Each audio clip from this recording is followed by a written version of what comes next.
आने वाले नवरात्रों में आप कर सकते हैं देवी का पूजन करके अपने सूर्यादि नवग्रहों को स्थिर। जी हाँ, नमस्कार दोस्तों, मेरा नाम है आचार्य संदीप।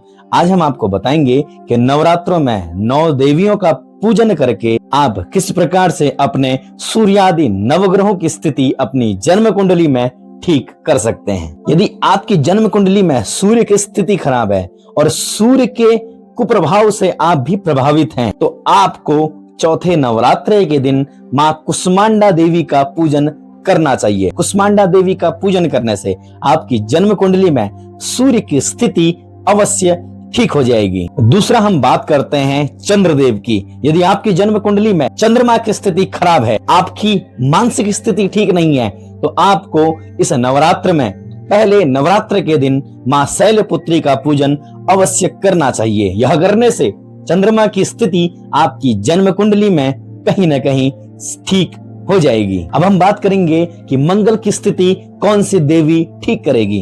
यदि जन्म कुंडली में मंगल की स्थिति खराब है, तो आप दूसरे नवरात्रि के दिन मां ब्रह्मचारिणी का पूजन अवश्य करें। और यदि जन्म कुंडली में आपके बुध की स्थिति खराब है, तो आप 5वें नवरात्रि के दिन मां स्कंद माता का पूजन अवश्य करें। अब हम बात करते हैं बृहस्पति ग्रह की। यदि आपकी जन्म कुंडली में बृहस्पति की स्थिति ठीक नहीं है, तो आपको कौन सी देवी का पूजन करना चाहिए। छठे नवरात्र के दिन आप मां कात्यायनी देवी का पूजन अवश्य करें। यह करने से आपकी जन्म कुंडली में बृहस्पति की स्थिति अवश्य ही ठीक हो जाएगी। अब हम बात करते हैं जन्म कुंडली में शुक्र की खराब स्थिति और कौन सी देवी का पूजन करने से यह स्थिति हो जाएगी ठीक। तो ध्यान रखें, शुक्र की स्थिति तीसरे नवरात्रे के दिन आप चंद्रघंटा देवी का पूजन अवश्य करें। यह करने से आपकी जन्म कुंडली में शुक्र से होने वाली समस्याएं आपकी हो जाएंगी समाप्त। अब हम बात करते हैं शनि। यदि जन्म कुंडली में शनि की स्थिति खराब है, आप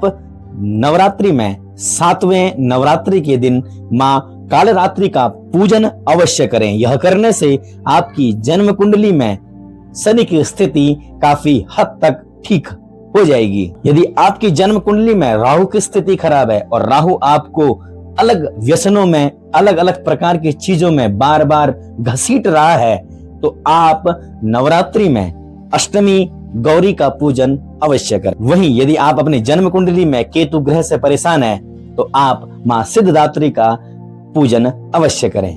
धन्यवाद।